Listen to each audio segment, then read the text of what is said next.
সারা দেশের সঙ্গে ত্রিপুরায় পালিত বীর বাল দিবস। চাঁদমারি স্কুল থেকে মিছিল গুরুদ্বারা পর্যন্ত শহীদ দুই কিশোরকে নিয়ে নির্মিত সিনেমা প্রদর্শন। আগরতলার চাঁদমারি স্কুল থেকে ছাত্রদের নিয়ে গুরুদ্বারা পর্যন্ত মিছিল করে যাওয়া হয়। বীর শহীদ দুই কিশোরের উপরে নির্মিত সিনেমা দেখানো হয় ছাত্রদের। সেই সঙ্গে সকলে মিলে প্রার্থনাও করেন। দিনটির তাৎপর্য তুলে ধরতে গিয়ে ত্রিপুরা প্রদেশ বিজেপি সভাপতি রাজীব ভট্টাচার্য বলেন, 1704 খ্রিস্টাব্দে মোগল শাসক ধর্মান্তকরণের জন্য অত্যাচার চালিয়েছিলেন। তখন নিজ ধর্ম রক্ষার জন্য একটি 17 এবং একটি 13 বছরের কিশোর তাদের জীবন উৎসর্গ করেছিলেন।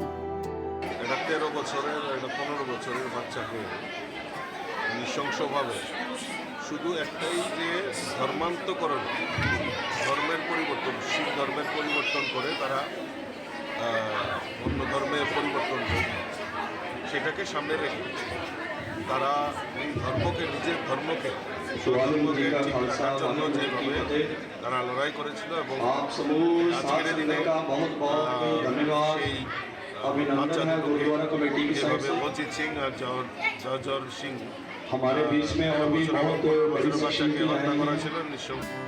ধর্মত্যাগে অস্বীকার করায় দুই কিশোরকে খুন করা হয়েছিল। চরম আত্মত্যাগের বীর গাথা তুলে ধরতে বীর বাল দিবস। ইতিহাস বইতে দেশের ইতিহাস পরিবর্তিত হয়েছে। ভারতীয় অনেক বীরের কথা লেখা নেই ইতিহাস বইতে। ধর্মান্তরিত হতে রাজি না হওয়ায় গুরু গোবিন্দ সিং এর দুই কিশোর পুত্রকে খুন করা হয়। সেই বীর গাথা দেশবাসীর কাছে তুলে ধরার জন্য এবছর থেকে 26শে ডিসেম্বর দিনটিকে বীর বাল দিবস হিসেবে পালনের কথা ঘোষণা করেন প্রধানমন্ত্রী নরেন্দ্র মোদী। এই প্রেক্ষিতেই দিনটি পালন করা হচ্ছে। বিজেপি নেতা ডক্টর দিলীপ কুমার দাস বীর বাল দিবসের তাৎপর্য তুলে ধরেন।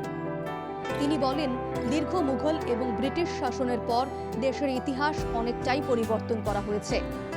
মুঘল এবং ব্রিটিশদের কথা ইতিহাস বইতে থাকলেও ভারতীয় অনেক বীরের বিষয়ে উল্লেখ করা হয়নি বলে দুঃখ প্রকাশ করেন তিনি। তো ওরা সেই বিশ্বাস করে ওরা যখন রওনা দিল একটা সেফ নিরাপদ আশ্রয়ের জন্য, তখন ওখানে পার্শ্ববর্তী একটা শার্সা নদী এখানে ছিল। তখন আওরঙ্গজেবের সেনারা ওদের উপর আক্রমণ করার পর গুরু গোবিন্দ সিংয়ের দুই ছেলে অজিত সিং এবং জুজার সিং সহ গুরু গোবিন্দ ওরা নদীটা ক্রস করে। কিন্তু বাকি যে দুটো ছেলে, সেই জরোয়ার সিং আর ফতেহ সিং এবং তাদের দাদিমা শুদ্ধ, ওরা আটকা পড়ে যায়। তখন তারা একটা জঙ্গলে আশ্রয় নেয়। ওখান থেকে ওদেরই একটা পাচক তার বাড়িতে নিয়ে যায়, কিন্তু সে বেইমানি করে।